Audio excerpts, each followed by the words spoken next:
What's up, guys? In this tutorial, I will show you how to transfer videos from an Android device to your PC. This should be quite an easy tutorial. For more information, click on the first link in the description below.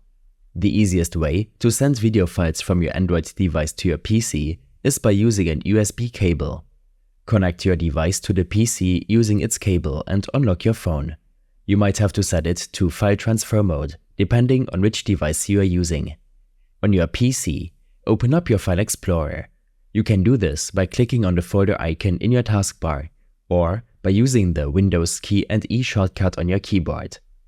Here, on the left side, you'll see a list of devices. Look for your connected Android device. It might be labeled as Device, Phone, or something similar. Click on your device to open its internal storage. This is where your videos and other files are stored.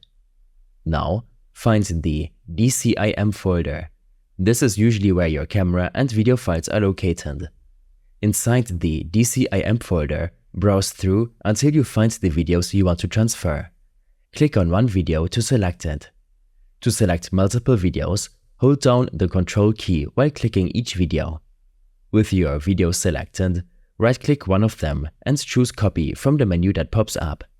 Alternatively, you can press Ctrl and C on your keyboard. When this is done, navigate to the folder on your PC where you want to save the videos. Right-click inside that folder and choose Paste from the menu.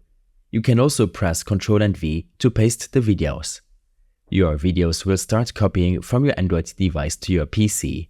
The transfer speed depends on the size of the videos and the speed of your USB connection. You can use Thunderbolt 3 ports for faster transfer speeds. Once the transfer is complete, open the destination folder on your PC. You should see your videos safely transferred. These steps and more information will be available in my extensive guide linked in the description below. I hope this helped you out. Leave a comment if you have any questions and see you in the next one.